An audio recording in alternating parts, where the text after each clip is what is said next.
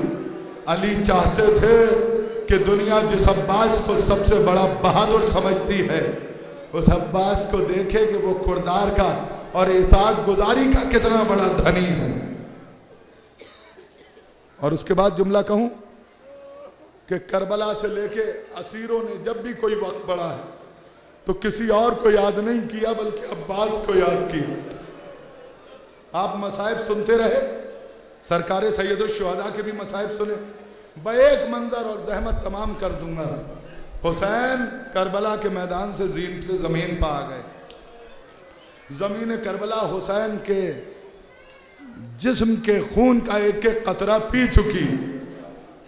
اب خاموش نہ بیٹھ پاؤ گے، جناب زہرا پرسہ قبول کر لو۔ مختار کا نام سنا ہے نا، علی کے شیر کا۔ جب مختار نے انتقام لینا شروع کیا کربلا والوں کا، ایک ایک کو گرفتار کروایا، اور جب ملعون شمر گرفتار کر کے لایا گیا ہے، سنو گے دل پہ ہاتھ رکھ کے سننا، تو مختار نے ایک سوال کیا، اے ظالم شمر تو اتنا بتا دے کہ تو نے میرے آقا کو ذبح کیسے کیا۔ بس ختم کر دیا مجلس کو، جتنا رو اتنا رو لینا۔ کہ شمر ظالم تو اتنا بتا کہ تو نے میرے آقا کو قتل کیسے کیا۔ تو وہ پتھر دل ظالم جہنمی یہ کہتا ہے، اے مختار یہ نہ پوچھ، اگر میں بتاؤں گا تو تو سن نہ سکے گا، کہ ظالم تجھے بتانا پڑے گا۔ جب مختار نے اصرار کیا، کوڑے لگوائے، تو ظالم شمر نے بتانا شروع کیا، اے والی کوفہ مختار سنو، جب حسین زین سے زمین پہ آئے، پسر سعد نے مجھے حکم دیا تو میں حسین کے قریب خنجر کو کند کرتا ہوا چلا۔ جب میں حسین کے قریب آیا تو حسین نے اشارے سے مجھے قریب بلایا۔ ابھی مصائب پڑھوں گا، بہت گریہ کرو گے۔ مجھے قریب بلایا اور بلانے کے بعد مجھ سے کہا کہ اے شمر ذرا اپنے سینے سے اپنے پردے کو، اپنی چادر کو ہٹا۔ میں نے چہرے سے اور سینے سے جب اپنی چادر کو، اپنی لباس کو ہٹایا تو حسین نے کہا صدقہ یا رسول اللہ، میرے جد میرے نانا نے بالکل صحیح کہا تھا۔ تو میں نے تمہارے آقا حسین سے یہ پوچھا کہ آپ کے نانا نے کیا کہا تھا؟ تو شمر کہتا ہے کہ حسین نے اس وقت مجھ سے یہ کہا کہ میرے نانا نے کہا تھا کہ شمر تیرا قاتل حسین تیرا قاتل مبروس ہوگا۔ حسین کا یہ کہنا تھا۔ وہ ظالم شمر کہتا ہے کہ میں نے حسین کے گریبان کو پکڑا اور پکڑنے کے بعد الٹ دیا، اور الٹنے کے بعد کہا حسین تمہیں میں پس گردن سے ذبح کروں گا۔ سنو گے؟ اب سنو مصائب یہاں سے، اب سینوں پہ ہاتھ رکھ لینا۔ اب وہ ظالم کہتا ہے میں خنجر کو کند کرتا رہا، میں خنجر کو کند کرتا رہا، میں حسین کے قریب پہنچا۔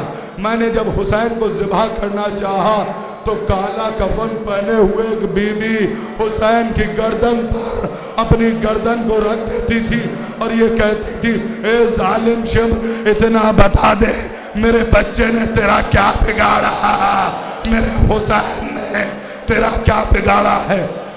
وہ ظالم کہتا ہے مختار سنو سنو عزاداروں، جناب زہرا کو پرسا دو۔ وہ ظالم کہتا ہے جب میں نے پہلی مرتبہ خنجر چلایا تو حسین نے آواز دی نانا رسول خدا امت کی جفا کو دیکھ لو۔ جب میں نے دوسری مرتبہ خنجر چلایا تو حسین نے آواز دی اماں فاطمہ اپنے بیٹے کو دیکھو، راتوں کو اٹھ کے پانی پلاتی تھی۔ جب تیسری مرتبہ خنجر چلایا تو حسین نے آواز دی بابا علی مرتضیٰ، ارے حسین کی حالت دیکھو۔ اس کے بعد وہ ظالم کہتا ہے مختار اب برداشت نہ کر سکو گے۔ اس کے بعد میں نے جتنے بھی حملے کیے حسین نے ایک ہی جملہ کہا عباس عباس میرے بیٹے، میرے شیر، میرے لال، میرے دلیر، عباس دے حسین ذبح کیا جا رہا ہے۔ عباس 3 دن کا بھوکا پیاسا تیرا بھیا، اے میرے شیر، اے میرے دلیر، اے میرے غازی۔